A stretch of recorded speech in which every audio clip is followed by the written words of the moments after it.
अस्सलामुअलैकुम। कैसे हैं आप लोग? सब खैरियत से? उम्मीद करता हूँ आप लोग सब खैरियत से होंगे। मैं भी अल्लाह तबारक व तआला के फजल व करम से, उसकी तौफ़ीक़ व इनायत से बिल्कुल ठीक हूँ। सब लोग जानते हैं आप लोग कि आजकल हम लोग केमिस्ट्री में फ़र्स्ट चैप्टर में स्टोइचियोमेट्री के न्यूमेरिकल्स को सॉल्व कर रहे हैं।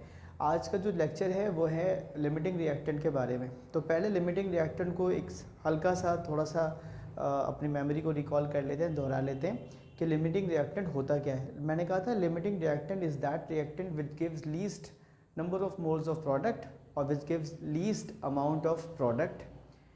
It controls a chemical reaction.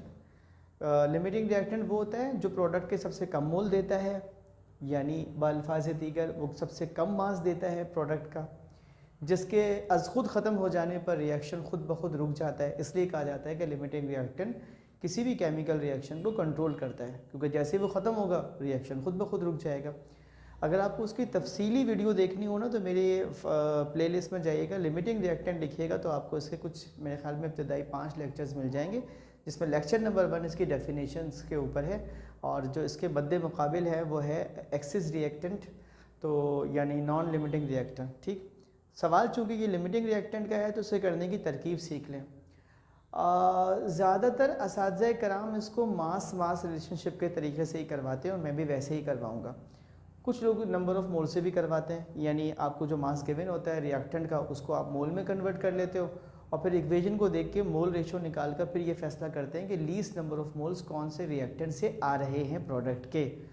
तो जिससे आ रहे हों उसको कहते हैं लिमिटिंग रिएक्टेंट। ठीक है, ये बात तो मैं आपको ज़ुबानी कह रहा हूँ ना, तो कहते हैं हाथ कंगन को आरसी क्या है। जब आप ये न्यूमेरिकल खुद सॉल्व करेंगे मेरे सामने और मेरे साथ साथ तो आपको बात ज़्यादा अच्छे तरीके से समझ में आएगी। ठीक है, तो केमिस्ट्री के फर्स्ट ईयर की टॉपिक है लिमिटिंग रिएक्टेंट, न्यूमेरिकल है आज का 1 और मैं इस लिमिटिंग रिएक्टेंट को भी नाम दे देता हूँ ताकि वीडियो देखने वालों को थोड़ा सा अंदाज़ा हो जाए, क्योंकि इसके थंबनेल पर भी पड़ा होगा लिमिटिंग रिएक्टेंट पार्ट 1। ठीक, तो इसमें न्यूमेरिकल नंबर 1 है, 1 से मुराद है न्यूमेरिकल नंबर 1।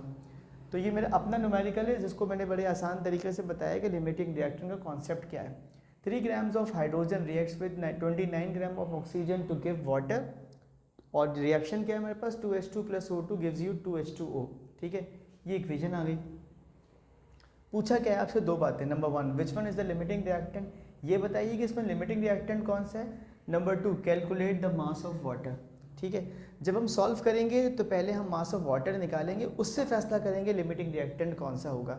तो नंबर 1 जो है ये नंबर 2 बन जाएगा और नंबर 2 जो है ये नंबर 1 बन जाएगा, यानी सबसे पहले आपको निकालना होगा मास ऑफ वाटर। ठीक है, जो डेटा था वो क्या था हमारे पास, जो गिवन था हमारे पास मास दिया हुआ है हाइड्रोजन का, तो मैंने लिखा mass of H2 is 3 grams, mass of O2 is 29 grams, mass of water मालूम करना है, क्वेश्चन मार्क। लिमिटिंग रिएक्टेंट कौन सा है, क्वेश्चन मार्क। ठीक है, सोल्यूशन की हेडिंग दी, सबसे पहले तो जो बैलेंस इक्वेशन है ना वो लिख दिया आपने। जैसे आप इक्वेशन लिखोगे तो आपको ना 2 रिएक्टेंट गिवन है, कौन कौन से, जिसके मासेस गिवन है H2 और O2। तो पहले आप H2O का मास निकाल लेते हैं, किसकी मदद से, हाइड्रोजन की मदद से। तो मैं कहता हूँ mass of water from H2। अब आप यहाँ पे देख रहे हो ये 2 लिखा हुआ है बैलेंसिंग कोफिशिएंट, और हाइड्रोजन का मॉलिक्यूलर मास भी 2 है, 2 2 ज़ा 4 हो जाएगा, इसको मैं 4 ग्राम कह देता हूँ। ठीक है, और H2O का मॉलिक्यूलर मास है 18, 2 और प्लस 16 18 हो जाता है, 18 × 2 36 हो जाता है। 3 ग्राम्स मुझे क्वेश्चन में गिवन है, ये लिखा हुआ है 3 ग्राम्स, मालूम करना है मुझे वाटर को, तो मैंने x कर दिया, क्रॉस मल्टीप्लाई किया तो मेरा x यानी मास ऑफ वाटर हाइड्रोजन की मदद से आ रहा है कितना, 27 ग्राम। अब यही काम आप ऑक्सीजन के लिए कर लेते हैं कि ऑक्सीजन हमें कितना देगा वाटर का मास। ठीक है, तो वही इक्वेशन है, जैसे मैंने लिख दिया ऑक्सीजन और वाटर, ये वाला ऑक्सीजन और वाटर। ठीक है जी, ऑक्सीजन का मॉलिक्यूलर मास 16 × 2 यानी कि 32, वाटर तो मैंने आपको बताया था ये दे रहा है कितना, 36, तो मैंने यहाँ पे 36 ही लिख दिया। 29 ग्राम्स मुझे क्वेश्चन में गिवन था, तो क्वेश्चन के नीचे मैंने 29 लिख दिया, और ये सारे के सारे जो चीज़ें हैं ना बेटे ये ग्राम्स में हैं, तो इसको हम मास तस्वुर करके ग्राम्स में ले रहे हैं। ठीक, तो ये सब ग्राम्स में है, इसका हमें मालूम करना है, ये हमें मालूम चल जाएगा। क्रॉस मल्टीप्लाई करूँगा तो मेरे पास x आ जाएगा 32.625 ग्राम्स ऑफ वाटर। अब खुद ही फैसला कर लें, 27 इज स्मॉलर देन 32.625, इसका मतलब क्या है, हमारा लिमिटिंग रिएक्टेंट होगा हाइड्रोजन। क्यों? इसकी मदद से हमें वाटर का मास कितना मिल रहा है, कम, ऑक्सीजन से निकालें तो ज़्यादा मिल रहा है, तो ज़्यादा वाला एक्सिस रिएक्टेंट कहलाता है, कम वाला लिमिटिंग रिएक्टेंट कहलाता है। आप क्या करना है, कंक्लूजन की हेडिंग देनी है और लिखना है since hydrogen gives least amount of water therefore hydrogen is the limiting reactant. और जो मास ऑफ वाटर है एक्चुअल वो कितना आ रहा है 27 ग्राम्स।